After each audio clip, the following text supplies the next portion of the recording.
26페이지 뭐 넘어갑시다. MZ세대 이렇게 넘어가시고 집단 차원에서는 집의결 갈권리 이렇게 되어 있습니다. 그죠? 의사전달도 A 해주시고 의사전달은 단순하게 한 20점 정도 놓으면 좋을 것 같습니다. 그죠? 송신자, 수신자 밑줄 자료 정보 의미 공유까지 다시 알았죠? 그래서 이제 중간에 매체도 있으면 좋은데 넘어가시고 다시 핵심 단어는 의사전달은 뭐라고요? 자료 정보를 교환해서 뭘 공유하는 과정? 의미를 공유하는 거. 공식, 비공식은 무조건 써줘야 됩니다. 그죠? 공식은 밑에 내려와서 하향, 상향 두 개만. 명령, 지시, 훈령. 행정법에 있잖아요. 그죠? 보고, 제한, 품위는 상향이죠. 여기는 그래프, 그라페, 비네. 이거 스펠링 너무 많이 틀려서 저는 그라베, 비네. 이렇게. 그래프 베인인데 원래는 포도넝쿨식 훈련입니다. 공식 의사전달의 장점, 상관의 권위 유지, 의사전달의 확실, 책임 소재 명확, 신축성, 융통성 낮다, 형식화되기 쉽다, 배우 사정을 알 수 없다, 신속성이 떨어지죠. 저기 있다. 그러면 비공식 의사전달의 장단점 반대니까 보시면 되겠고, 의사전달은 그래서 밑에 이게 나옵니다. 의사전달의 저요인과 촉진 방안이 있죠. 갑니다. 사람, 전달자, 피전달자, 사람, 매체, 조직 구조라고 되어 있는데 기타라고 할까요? 기타? 아니면 환경 요인이라고 할까요? 말을 안 했지만 그죠? 공간적 거리라든지 장소라든지 이런 것도 영향을 주잖아요. 그죠? 그러니까 하여튼 갑니다. 사람은 3개만, 이거 여러분 20점이니까 목차 3개 잡았으니까 3개씩만 써도 양은 충분히 채울 수 있거든요. 근데 사람은 너무 쉽습니다. 가치관 밑줄, 지위 밑줄, 가치관이나 지위 때문에 B에서는 C로 넘어가면 되죠. B, C.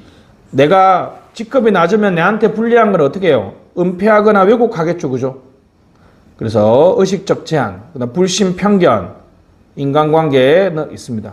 옆에 보시면 촉진 방안, 상호접촉, 인사교류 회의, 대인관계 개선, 개방적 분위기, 민주적 리더십.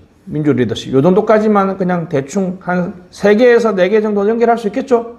줄 한 번씩만 써보시고, 매체에서는 B와 C를 꼭 써야 됩니다. 매체의 불완전, 특히 가장 유명한 게 매체의 불완전성이죠. 너무 전문 용어로 쓰면 안 됩니다. 그 다음에 지리적 거리, 한류의 봉쇄. F는 채널이 요즘에 부족한 게 아니라 이제 너무 많아서 문제가 되죠. 너무 많아서. 그죠? 됐습니다. 카톡이라든지 모바일로 의사전달을 하는 경우가 많이 있습니다. 그죠? 옆에 보시면 정밀성, 정확성 제고, 가외적 장치 발표. 그래서 이제 너무 의사전달이 불완전하거나 중첩 중복의 묘미를 좀 살릴 필요가 있다. 그래서 채널의 정보의 다양성과 다각화가라는 것이 가외성의 얘기죠. 그죠? 그 다음에 당연히 이제 직관적인 구조, 할거주의. 아주 중요하죠. 직관적 구조나 할거주의에 따라서 됐습니다. 그 다음에 비공식적 의사전달이 너무 많아서도 문제가 되겠죠. 그죠? 됐습니다. 그래서 계층제를 완화하거나 분권화, 정보의 분산 등을 추진하면 된다는 거죠. 다시, 자, 갑니다. 의사전달을 일단 2개는 무조건 써줘야 된다. 의사전달의 유형, 중요성 이런 거는 이제 쓸 수 있잖아요. 그죠? 공식, 비공식은 뭘 써야 된다?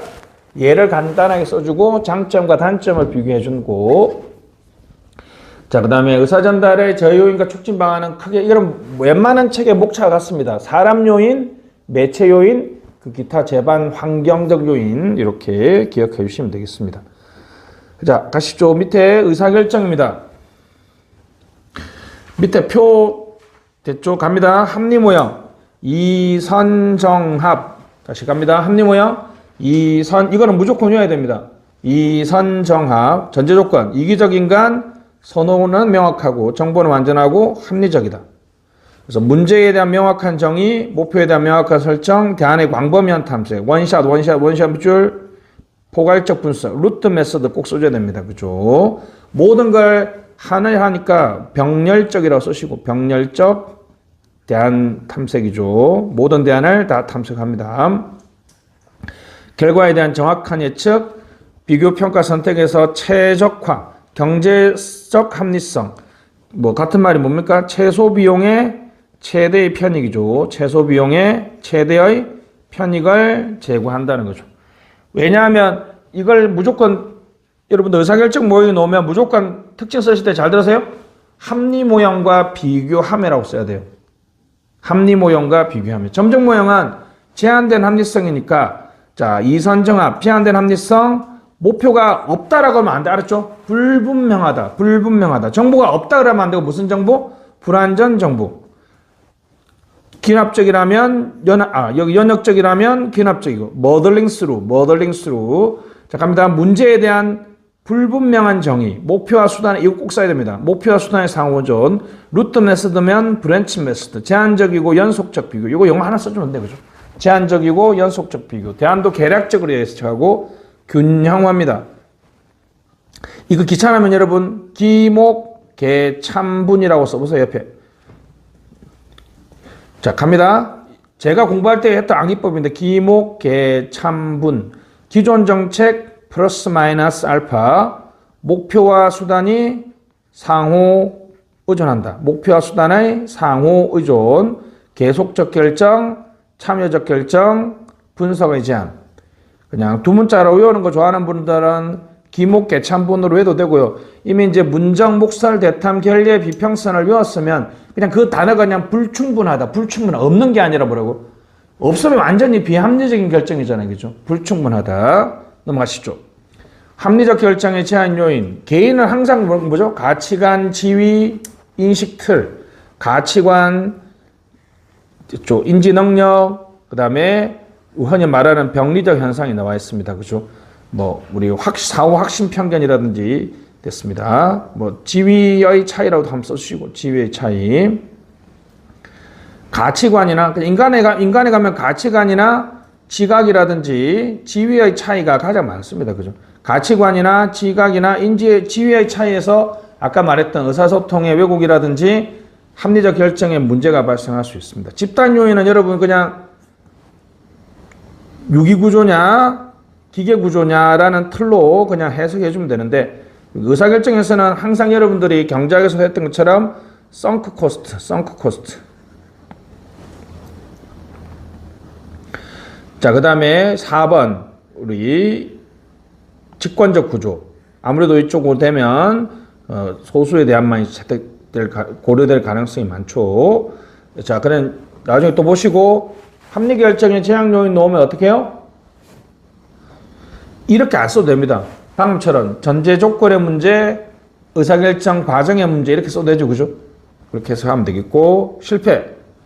요게 의사결정자의 인지오류 행동, 이게 바로 행동적 시장 실패의 대표적인 예거든요. 이거는 그냥 한 번만 읽어드릴게요. 구단 배합을 무시한 집사의 과잉행동 방어거든요. 다시. 구단 배합을 무시한 집사의 과잉 방어 행동입니다. 이렇게 그냥 외우시면 넘어갑시다. 설마 나오겠어요? 넘어가시고 다음 합리 모형과 점정 모형을 상황론적으로 통합한 것이 그냥 아미타 H1이는 근본 밑줄 합리 동그라미 밑에 세부 밑줄 점정 요 정도 하면 되겠습니다. 드로우의 최적 모형이 있습니다. 정책학의 내용인데 이 사람은 어떻게 나눴냐 하면 자 갑니다. 합리 모형의 이상주의와 점정 모형의 현실주의를 절충을 추구한 겁니다. 그래서 초합리성 밑줄짝 세신적 결정을 할 때는 직관이나 초합리성 드라이브 스루라 써서요. 드라이브 스루. 제가 본 것 중에 직관을 발휘한 가장 대표적인 것이 2020년 적극행정 대상 받았던 드라이브 스루 검사법 같은 걸로 예를 들 수 있습니다. 넘어갑시다. 자, 드디어 이제 회사 모형이 제가 가장 좋아하는데 다음 페이지 보시면 집단 차원의 의사결정에서는 응집성의 정도 별표. 약 동그라미 치시고 그 정치 모형하고 쓰레기통 모형은 약입니다. 정치 모형은 그 밑에다가 알리선 3라고 쓰시고 알리선 3이죠. 그래서 이제 이걸 구분하는 사람도 있는데 그냥 요즘에는 알리슨 3하고 쓰레기통 모형은 응집성 약한 게 옆에다가 응집성 약 있죠. 약이란 단어 옆에다가 조직화된 무정부로 조직화된 무정부 상태라고 볼 수 있죠. 응집성이 중간 정도는 영어로 loosely coupled이라고 쓰세요. loosely coupled. 느슨하게 연계되어 있는 연합체입니다. 회사 모형 밑에다가 알리슨 2 쓰시고 알리슨 2, 알리슨 정치 모형 밑에다가는 알리슨 3의 다른 모형이 정치 모형이죠. 됐습니다. 응집성이 강하면 유기체입니다. 합리 모형이죠. 알리슨 1이라고 쓰시고 알리슨 1 모형이죠. 요게 이제 시험에 나왔죠. 그죠? 가장 중요한 건 집단 응집성이 너무 높아서 범하는 의사결정의 오류를 무슨 사고? 집단 사고라 그럽니다. 집단 사고는 아주 안 좋은 단어입니다. 그죠? 피그만 침공 쓰시고 피그만 침공. 1960년에 미국 의사결정에서 가장 실패한 그죠? 의사결정이죠. 피그만 침공. 제니스라는 학자가 그때 왜 그런 의사결정을 하게 됐느냐라고 해서 집단 사고를 처음으로 개념 정의했습니다. 그래서 회사 모형 갑시다. 루즐리 커플 미졸자 가정이 뭐라고요? 루즐리 연합체. 이거 꼭 써야 됩니다. 이게 회사 모형의 기본적 가정이죠. 같은 말이 최고 관리자가 하위 단위들을 완벽하게 통제하지 못한다. 요 두 문장만 좀 써주세요. 루즐리 커플 연합체. 최고 관리자는 하위 단위를 완벽하게 통제하지 못한다. 불문학준수인데, 그죠?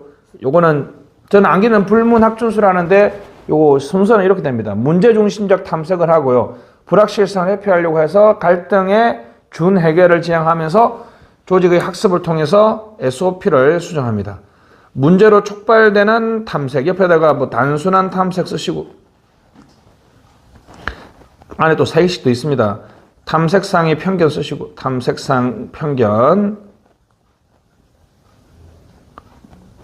불확실성을 회피하려고 합니다. 그죠?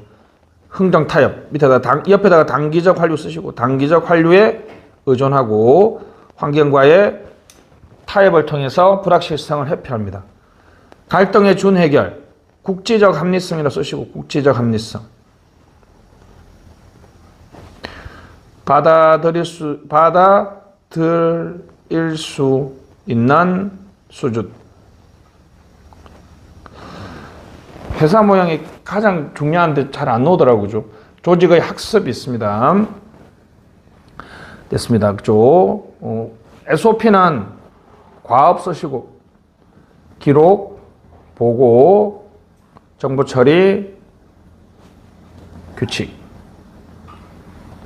정책학에서는 요 SOP의 내용도 나왔어요. 방금 요거죠. 과업 하나, 기록 보고 하나, 정보 처리 하나, 규칙 하나. 저는 옛날에 이것도 외웠거든요. 공부할 때. 우리 때도 중요했는데 엄청 중요해요. 과기정계 외워버렸습니다. 불문학준수, 과기정계 이렇게 외웠었는데 불문학준수 정도만 좀 외워놓읍시다. 알았죠? 불문학준수. 이거 자, 쓰레기통 모형은 시험에 나왔습니다. A 해주시고 조직화된 무정부 상태. 다시 무슨 상태? 조직화된 무정부 상태 됐습니다. 자, 조직화된 무정부 상태의 전제 조건. 일단 암기법이 뭐라고? 이거는 무조건 해야 됩니다. 참선 기술. 다시 뭐라고요? 참선 기술. 뛰어난 스님이 문책 참기에 이긴 날, 진 날, 진 날. 다시 갑시다.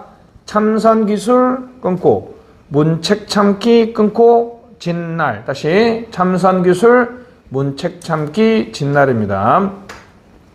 자, 참여자들은 끊임없이 반복되고 자신의 손을 몰라요. 그러니까 이거는 지금 자 이선정합이 전혀 존재하지 않는 상황을 말합니다. 다시 뭐라고요? 이선정합이 전혀 존재하지 않는. 지금 물론 대안이 목표를 달성할 수 있을지도 불분명합니다. 이때는 네 가지가 문제와 해결책과 참여자와 기회가 밑에 보면 상호 관련 없이 이걸 꼭 써야 돼요. 상호 관련 없이. 랜덤이라고 쓰시고 상호 관련 없이 움직이다가 우연히 극적 사건이 등장해서 네 가지가 결합하게 된다는 거죠. 그때는 짐 빼기 결정. 다른 기회라고 쓰세요. 다른 기회. 플라이트라는 단어가 날아가는 거잖아요. 그죠? 날아감. 날치기는 문제, 제기 전, 문제가 제기되기 이전에 통과시켜버리는 거죠. 자, 갑니다. 참선 기술, 문책 참기, 이긴 날, 진날이라는 네 가지의 의사결정 방식이 등장합니다. 실제로는 공공조직에서는 이런 거 좀 많이 설명하기도 하죠. 왜 쓰레기통 모형인지 말씀드렸죠. 여러분이 우연히 쓰레기통을 비우는 것과 똑같다 그래서 쓰레기통 모형입니다. 최근에는 우리 증거 기반의 정책 아시죠? 데이터 기반 행정 밑줄짝 데이터 기반 행정, 데이터 기반 행정. 저는 이제 외워버렸습니다. 밑에 보면 맨 끝에 수저가분표, 수집의 수, 저장의 저, 가공의 가, 분석의 분, 표. 맨 끝에 객과. 그래서 저는 외워버렸어요. 이건 요즘에 어디다 써도 다 정답이잖아요. 그죠? 수저가분표, 객과. 다시 뭐라고요? 데이터 기반 행정보다 앞에 거는 필요 없죠. 뭐 공공기관이나 공공기관이 보유한 데이터를 어떻게 수집, 가공, 저장, 표현, 분석하여 객관적이고 과학적인 행정을 추구하는 것을 데이터 기반 행정이라고 합니다. 됐습니다. 공공기관의 책임성, 대응성, 신뢰성을 높이고 국민의 삶의 질 개선을 목표. 요거는 대기행활법에 있는 내용을 가져왔고요, 그죠? 최근에 이제 너치라는 것이 또 한편 의사결정에서 그죠? 무슨 거? 부드러운 개입. 행동적 시장 실패를 무슨 설계로? 선택 설계라는, 그래서 부드러운 개입으로 해결하는 방식도 얘기하고 있습니다. 그죠? 넘어가시죠. 조직 갈등, 적대적 교우작용 밑줄, 상대방 좌절. 둘 중에 하나 해보세요. A와 B 사이에 적대적 교우작용은 뭐다? 그게 바로 갈등입니다. A와 B 사이에 적대적 교우작용이 갈등이다. 상대방을 좌절시키려는 갈등. 갈등을 외울 게 여기 있죠. 그죠? 관점이 있습니다. 이거 꼭 써야 됩니다. 부재론, 과학적 관리법, 역기능론, 인간관계론, 순기능론, 현태주의, 조작론은 건설적 갈등 별표. 건설적 갈등. 요거는 크게 많이 쓸 건 없는데 꼭 써줘야 됩니다. 이게 뭐 이쪽에서 있는 학설입니다. 인식부재론, 역기능론, 순기능론, 조작론. 자, 그래서 이제 파괴적 갈등은 갈등의 역기능입니다. 에너지 분산, 심리적 위협, 자원 낭비, 부정적 조직 분위기, 집단 응징력 파괴, 적대심과 공격적 행위. 갈등의 순기능, 새로운 아이디어, 창조성, 변화 촉진, 생동감, 개인과 조직의 동일성, 문제 해결 촉구. 갈등의 유형은 자 이렇게 수평 수직은 설명하지 않아도 알겠죠? 수평 수직. 로빈스가 좋죠. 업무 갈등, 과정 갈등, 관계 갈등. 우리 인간의 내용이죠. 우리는 행정학에서는 이거 적용합니다. 조직 성과에 긍정적이다. 무슨 갈등? 생산적 갈등. 통합 협상이 있고, 소모적 갈등은 조직 성과에 긍정적이지 않습니다. 갈등 조성 방법은 우리가 현대주의 관점이죠. 상호주의자. 갈등 해결은 역기능론이죠. 됐습니다. 역기능론 관점입니다. 엄청 다른 책에 보면 많은데 제가 진짜 많이 줄여놨죠. 그죠? 이것도 여러분 줄여서 최소 3개는 외워야 됩니다. 경쟁, 개방형 성과급, 이질적 요소, 이질 요소. 이거 2번은 꼭 써야 되죠. 그죠? 자, 분할을 하면 상호전성 증가하고, 상호전 위에다가 뭐 공동 의사결정 쓰시오. 공동 의사결정 필요. 뭐 자원의 한정성이라는 건 당연하죠. 그래서 다시 요게 중요합니다. 구조적 분할은 분업을 많이 하면 상호전성이 증가해서, 그리고 게다가 공동 의사결정이 필요성이 증가하면 갈등이 증가합니다. 의사전달 통로의 변경, 정보량을 통제하면 갈등이 일어나죠. 요 정도까지 기억해 주시면 되겠고, 갈등 해결은 동그라미 3번 상위 목표 공동의 자원의 희소성을 해결해 주면 되고요. 방금처럼 분화의 반대말이 뭐겠습니까? 통폐합이죠. 분할을 하면 갈등이 늘어나니까 통폐합을 하면 갈등이 좀 줄어들 여지가 있습니다. 그죠? 자, 왜 단순하게 외웠냐면 해설 협정. 다음 페이지 가시죠. 아, 이 순서가 반대로 돼 있네. 이렇게 연결하려고 했구나. 자, 갑시다. 토마스는 이게 행정학의 토마스 위에다가 개인적 썼어요. 개인적 갈등이에요. 그러니까 A와 B 사이. A와 B 사이 거기 Y축의 자신 동그라미, X축의 상대방 동그라미. 그래서 이제 저는 항상 이 표 외울 때 X축부터 하잖아요. 그죠? 상대방이니까 타인 쓰시고 타인. 자신이니까 나 쓰시고. 그래서 타나. X축 뭐라고요? 타. Y축은 나. 여기 여러분 5개가 있으니까 우리 그냥 이거 이렇게 꺼면 동경회순타로 이용되면 되죠. 그죠? 동경회순타.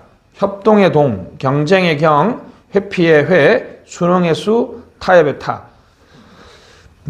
타나 동경회순타인데 그래서 밑에 보시면 각각 내용이 나 있는데 요거는 넘어가시고 자 사이먼 별표해 주시고 다시 갑시다. 갈등을 보는 관점, 갈등의 순기능, 역기능, 갈등 조장과 갈등 해소까지 보시면 되겠고 해설 협정 쓰시고 해설 협정 동그라미 합리적 분석적 해결은 문제를 직접 설득해서 해결하는 거, 설득하는 거. 비합리적이고 정치적인 것은 협상, 1대1로 하다가 안 되면 제3자. 바로 제3자가 밑에 나와 있죠? 상담자가 있고, 조정자가 있고, 중재자가 있죠. 그죠? 제3자는 협상조중입니다. 협상조중.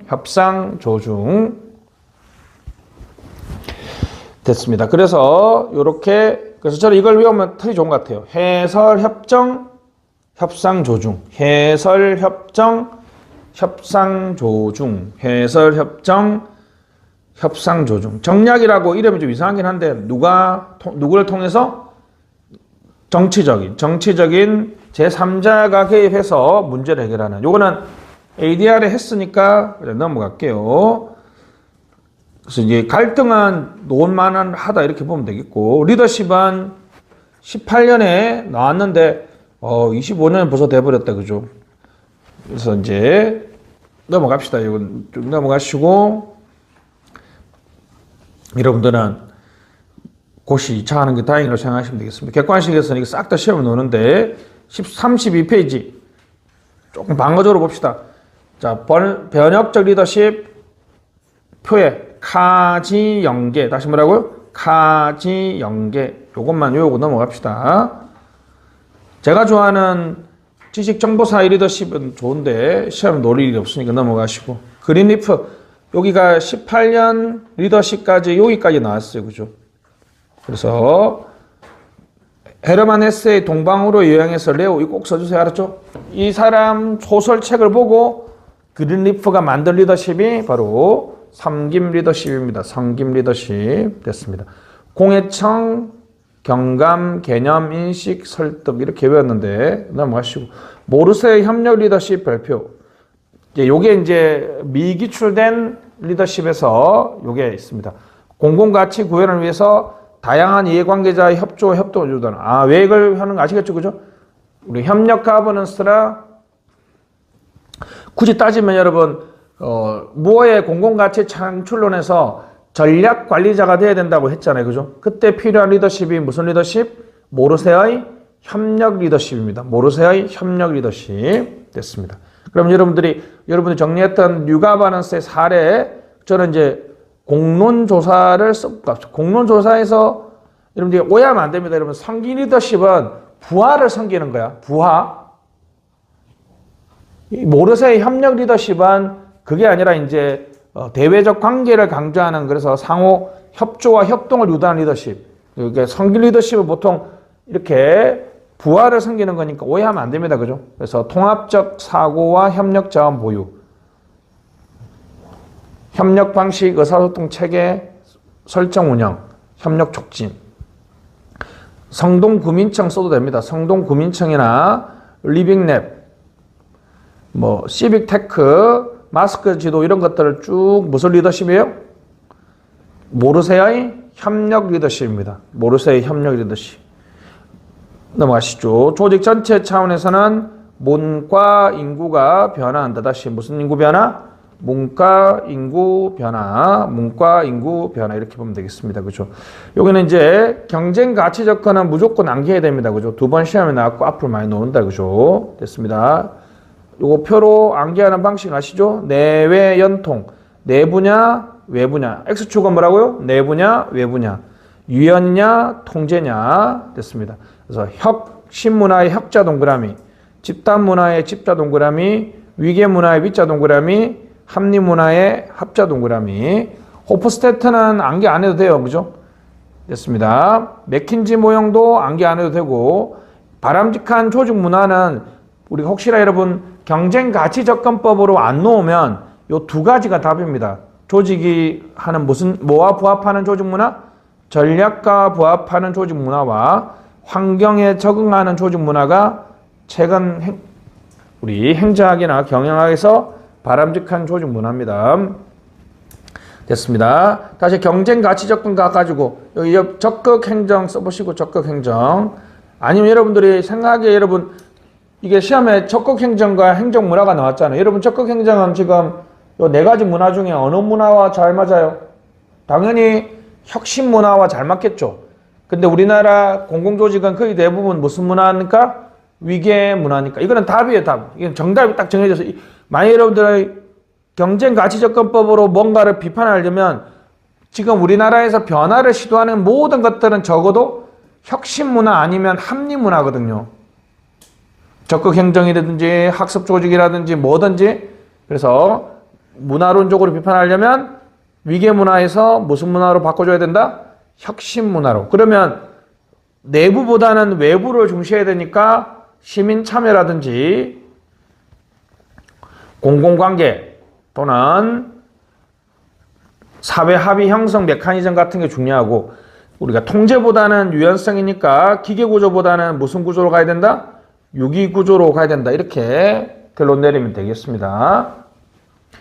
강한 문화는 대초로 좋게 봅니다. 그죠? 강한 문화가 같은 말이 뭐예요? shared vision, 비전 공유죠. 모든 구성원들이 조직 목표나 조직의 비전에 응집성 있게 결속되어 있는 상태라고 보면 되겠습니다. 대체로 긍정적으로 보는데 이 강함이 아까처럼 어떻습니까? 부정적인 내용이나 조직의 어떤 높은 폐쇄성으로 연결됐을 때 전형적으로 집단 사고를 야기할 수 있죠. 그죠? 집단 사고를 야기할 수 있습니다.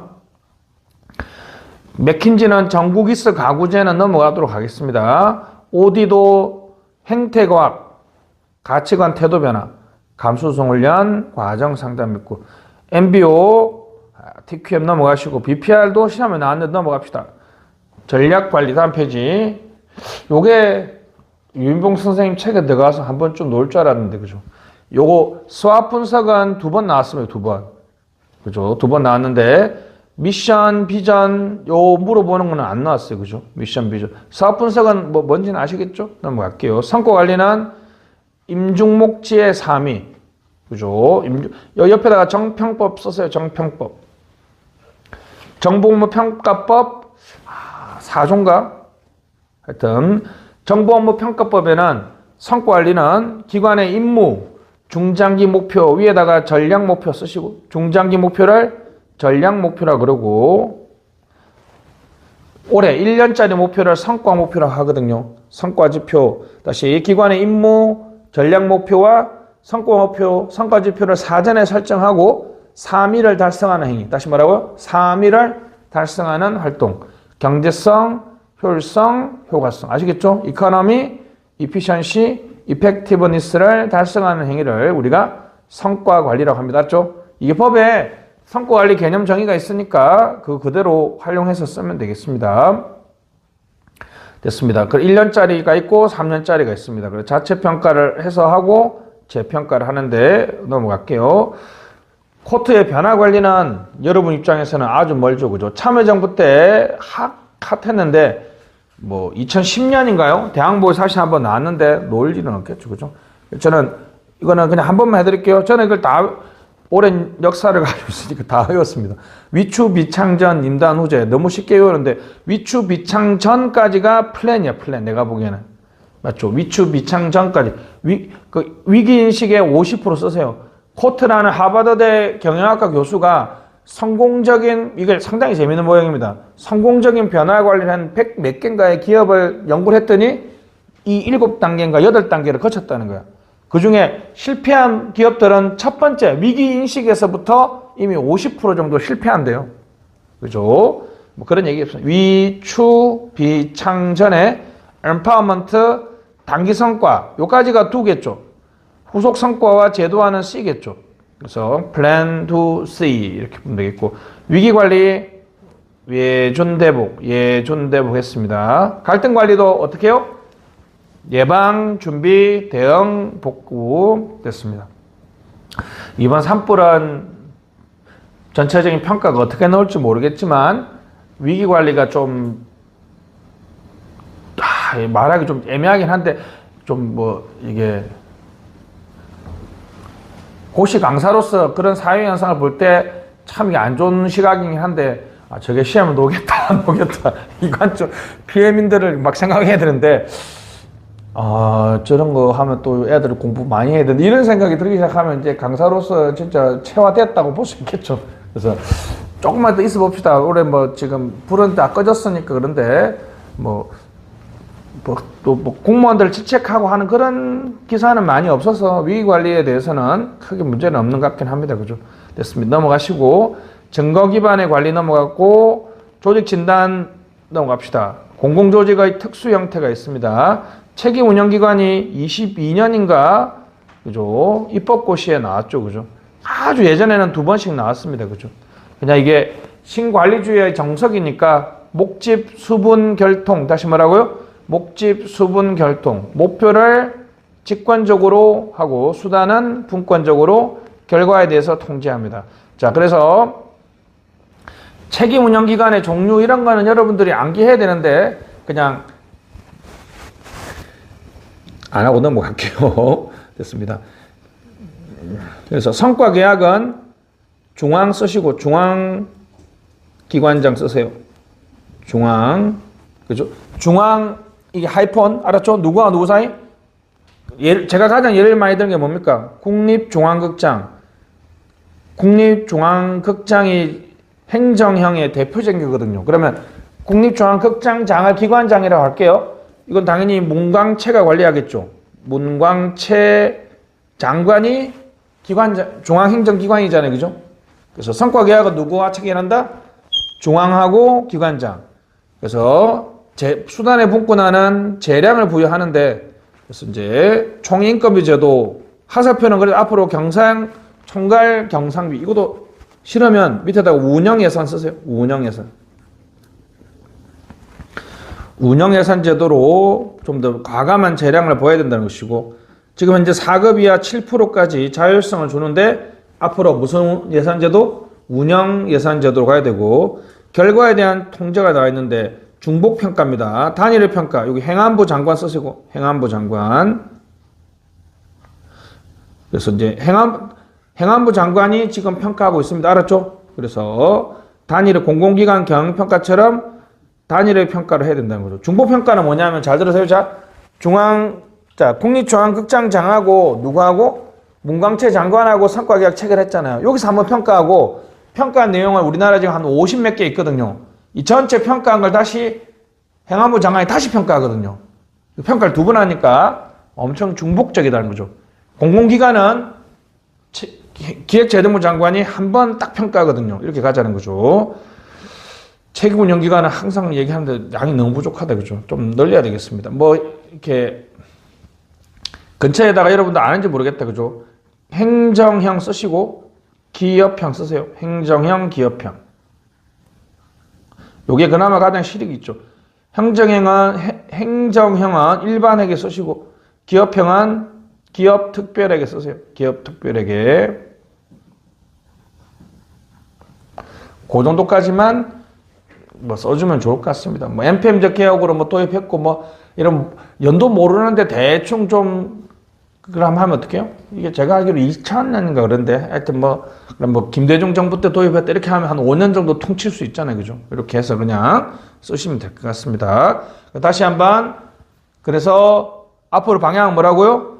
재량을 좀 더 과감하게 줘야 된다. 그래서 총인건비 제도가 아니라 무슨 제도? 총괄 경상비나 운영예산 제도로 가야 되고 지금 현재 중복평가를 공공기관 경영평가처럼 단일의 평가를 해줘야 된다는 거 보시면 되겠고 이 공공기관이 일단은 내용은 크게 공기업 동그라미 준정부기관, 시장형, 준시장형, 기금관리형, 위탁집행형, 시준기위. 요 네 가지는 좀 외워줘야 돼. 알았죠? 얘까지는 안 해도 되는데, 자, 시장형은 꼭 기준이 있습니다. 85 and 동시충족 2조 원. 다시 뭐라고요? 85% and 2조. 요 2조 원은 기준이 뭐냐 하면, 상법에 여러분 그 시가총액이 2조 원 이상인 기업들에 대해서는 좀 그 어떤 회계감사 같은 걸 깐깐하게 하거든요. 그 기준입니다. 그 다음부터는 여러분 준시장형은 그냥 디아더스 알았죠? 시장형 공기업이 아닌 공기업이 알았죠? 이렇게 하고 기금관리형은 기금관리하는 거. 위탁집행형도 디아더스입니다. 넘어가시죠. 시중기업만 하면 되겠고 요거 하나 봅시다. 동그라미 1번. 시장형 공기업 전체하고 시장형 공기업 위에다가 2조 더하기 85 쓰세요. 2조 더하기 85. 여기 지금 35페이지 하고 있습니다. 35페이지. 그 다음에 자산이 2조 원 이상인 준시장형 공기업 있죠. 그죠? 요거 여러분 혹시나 이게 진짜 중요해요. 이걸 기억해야지. 이게 주주자본주의 모델하고 이해관계자 모델을 우리가 쓸 때 요걸 가장 강력한 논구로 써야 되거든요. 근데 여러분 이거 쓸 때 귀찮잖아. 그러니까 여러분 자 시장형 공기업 등 이렇게 해가지고 써주고 이하 같다 이렇게 하고 쓰지만 알았죠? 뭔 뜻인지 아시겠죠? 이렇게. 그래서 이사회 의장이 선임 비상임 이사가 요 선임 비상임 이사 이사회 의장 별표.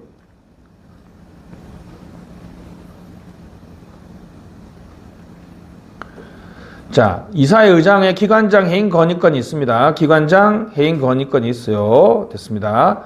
그리고 나머지 2조 원 이상인 준시장 공기업하고 준정부기관 전부는 기관장이 이사회 의장이 알았죠? 이거 말이 안 되잖아. 기관장이 이사회 의장이니까 자기를 해임 건의할 수가 없는 거잖아요. 그죠? 다시 시장형 공기업 등 알았죠? 시장형 공기업 등은 요거 꼭 쓰시고 맨 끝에 보면 감사 되겠어요.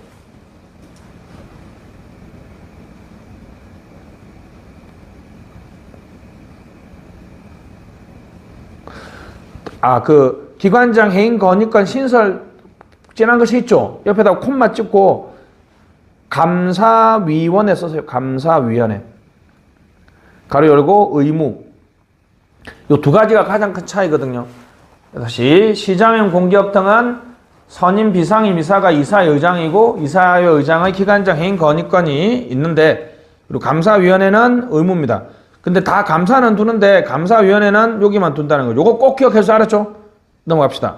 공공기관의 운영은 그냥 혹시 모르니까 그게 예산은 국회 의결이 아니라 이사회 의결. 동그라미 2번 이사회 의결.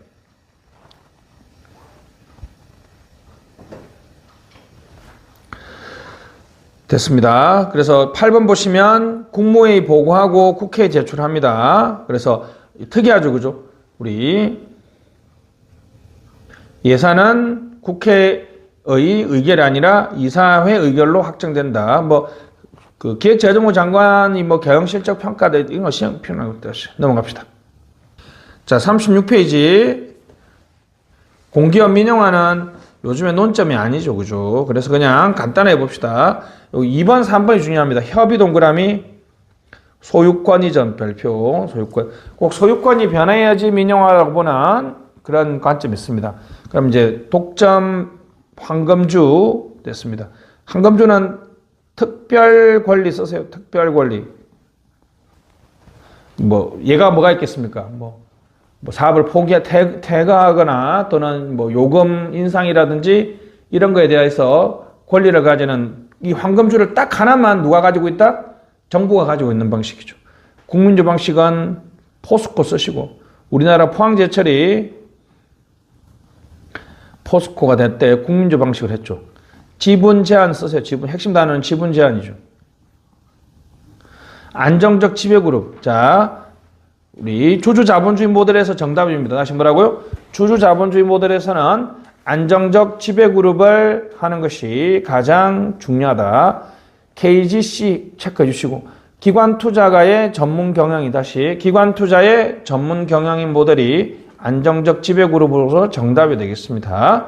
소유권 매각은 이것을 정답으로 봐주시면 되겠고, 자, 광의의 민영화는 협의의 민영화 플러스 운영 방식을 개선하는 것도 민영화로 보거든요. 이게 광의의 민영화가 위에 있는 에마뉴엘 사바스의 민간화예요. 민간화. 민간화는 소유권 변화만을 의미하는 게, 일반적으로 근데 공기업 민영화는 소유권 변화만을 의미하는 게 맞습니다. 그죠? 근데 광의의 민영화는 소유권 변화 플러스 운영 방식의 변화. 이건 이제 여러분들이 나중에 보게 되고요. 이게 정책 수단론에서 보게 되죠. 정책 수단.